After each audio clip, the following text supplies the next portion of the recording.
सिकंदर आया, उसने भारत के एक भाग पे अपना कब्जा किया। बाबर और दूसरे लोग काबुल से आके यहाँ उन्होंने राज्य स्थापित किया। हिंदू राजा ऐसा पूरी दुनिया में क्यों नहीं कर पाए? दोस्तों, कई बार सवाल उठाया जाता है कि जैसे बाबर और दूसरे लोग काबुल से आके यहाँ उन्होंने राज्य स्थापित किया, हिंदू राजा ऐसा पूरी दुनिया में क्यों नहीं कर पाए? तो इसमें बहुत सारे कारण हैं कि जब हिंदू राजाओं में एक तो जो फ़ौजें थी, पहले फ़ौजों में जाति व्यवस्था के कारण सभी लोग उसमें हिस्सा नहीं ले सकते थे।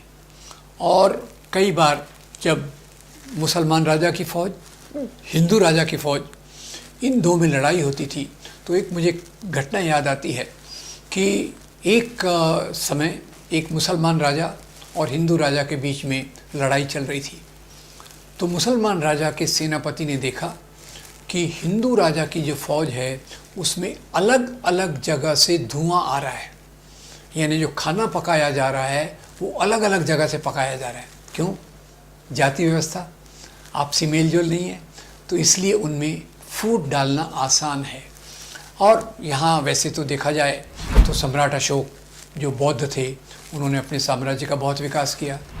चोला राजा जो दक्षिण भारत में थे, उन्होंने भी अपने राज्य का बहुत विकास किया। पर हाँ, ये बात है कि जब बहुत सारे, जैसे सबसे पहले सिकंदर आया, पर एक बात देखिए कि पूरी दुनिया में किसी भी राजा का राज्य नहीं हुआ। सिकंदर जो ग्रीस से लेकर यहाँ तक आया, पर वो बाद में इतना उसकी फ़ौज भी निराश हो गई अपने यहाँ जाने के लिए कि उसने सेल्यूकस को यहाँ रखकर वो वापस चला गया, और फिर सेल्यूकस को हराकर चंद्रगुप्त मौर्य ने अपना राज्य स्थापित किया। तो पहली बात तो दुनिया में कोई भी राजा अपने राज्य को स्थापित नहीं कर सकता था। राजाशाही का चरित्र ही ऐसा होता है। ये बात है कि एक राजा जैसे सिकंदर आया, उसने भारत के एक भाग पे अपना कब्जा किया। दूसरी तरफ से अब जब बात करें, मैंने चोला राजाओं का उल्लेख किया, अशोक का उल्लेख किया, चंद्रगुप्त मौर्य का। अब चंद्रगुप्त मौर्य को भी देखिए, चंद्रगुप्त मौर्य ने अपने राज्य को उत्तर पश्चिम में बहुत विस्तार किया। उस समय का जो अफ़गानिस्तान था, जो बलूचिस्तान था, उसने उसको अपने क्षेत्र में मिलाया। अब मुख्य बात यह है कि भारत के उत्तर में हिमालय है, उससे ऊपर तो फ़ौज जा नहीं सकती। तीन तरफ से समुद्र है, उस तरफ ही फ़ौज का जाना मुश्किल है। उसके बावजूद चोला राजाओं ने सिलोन पे और दक्षिण पूर्व एशिया में कई जगहों पे अपने राज्य की स्थापना किया। तीसरी बात यह है कि यहाँ कई बार ये ब्राह्मणवाद ने ये तरीका लगाया कि समुद्र की यात्रा करना पाप है। उसके कारण भी कई बार फ़ौजों की जो मोबिलिटी थी, जो उनका जाने का रास्ता था, वो एक तरह से ब्लॉक हो गया, एक तरफ से बंद हो गया।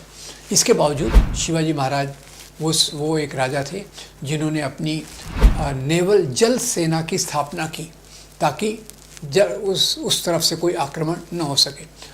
तीसरी बात यह है कि जो युद्ध की टेक्नोलॉजी है, अब जैसे बाबर क्यों जीत पाया? क्योंकि उसकी जो टेक्नोलॉजी थी, उसकी जो तरीका था, एक तो घोड़ों का उपयोग, फिर दूसरा बारूद और अस्त्र, उनके अस्त्र ज़्यादा विकसित थे। इसके बाद जब अंग्रेज़ आए, तो अंग्रेज़ वो तो औद्योगिक क्रांति का फ़ायदा लेकर आए थे। उनके पास तो औद्योगिक क्रांति से उत्पन्न जो चीज़ें थी, जिसमें ज़्यादा एडवांस्ड वेपन्स से, ज़्यादा विकसित हथियार थे, उसके कारण भी वो यहाँ के कई राजाओं को हराकर अपने राज्य की स्थापना कर सके। तो इसका कोई ख़ास नियम नहीं बता सकते हैं। और जैसे बुद्ध धर्म के प्रसार के साथ कई हिंदू परंपराएं थाईलैंड में, मलेशिया में, बाली में, इस जगह पे फैली, और कई ऐसे अवशेष मिलते हैं। पर बाकी क्षेत्रों में भी उत्तर पश्चिम में हिंदू राजाओं का क्षेत्र जो फैला, वो अफ़गानिस्तान और बलूचिस्तान यहाँ तक सीमित रहा। बाकी उस तरफ तो आप जैसे जानते होंगे, वहाँ ठंड की परिस्थिति अलग है। तीसरी बात ये देखिए कि मौसम का भी बहुत प्रभाव रहता है। भारत का जो मौसम है वो बहुत अनुकूल है, और आप उत्तर की तरफ जाइए तो ठंड बहुत है, उत्तर पश्चिम की तरफ जाइए तो कहीं मरुस्थल है तो कहीं ठंड है। तो इन भौगोलिक परिस्थितियों में यहाँ की फ़ौज बाहर जाकर दूसरों पर आक्रमण करे, ये एक बहुत मुश्किल काम था। तो इसलिए उस प्रकार के कोई नियम नहीं बताए जा सकते। और जैसे ही समाज में विकास हुआ हथियारों का, उद्योग धंधों का, और उसके साथ तो उसके अनुसार कई राजाओं ने अपनी सत्ता को बढ़ाने की कोशिश की। अब जैसे आप सिकंदर को देखिए, सिकंदर भी आया तो एक ठंडे प्रदेश से आया, तो यहाँ की आबो हवा उसको कोई समस्या नहीं हुई। ऐसा उल्टा आप कल्पना कीजिए कि भारत की फ़ौज यहाँ के जो एक मीडियम मौसम है, यहाँ की फ़ौज अगर यूरोप की तरफ जाती तो उसको क्या क्या सामना करना पड़ता, या चीन की तरफ जाती तो पहले तो हिमालय खड़ा है, फिर ठंड खड़ी है। तो इस कारण से भी हो सकता है कि हिंदू राजाओं में, हिंदू बौद्ध राजाओं में अशोक एक हो सकते हैं, चंद्रगुप्त मौर्य दूसरे हो सकते हैं, जिन्होंने अपने राज्य का बहुत विस्तार किया, पर उसके बाहर जाना भौगोलिक रूप से और उनके हथियारों के हिसाब से असंभव था, इसलिए वो एक क्षेत्र में सीमित रहे। तो इसलिए हमको इस प्रकार से नहीं देखना कि यहाँ मुसलमान राजा यहाँ तक आए, पर जो मुसलमान राजा आए फिर उनका ओरिजिन जहाँ से हुआ था, उनका उदय जहाँ से हुआ था, वहाँ तो उनका राज नहीं रहा, वो यहीं के होके रह गए।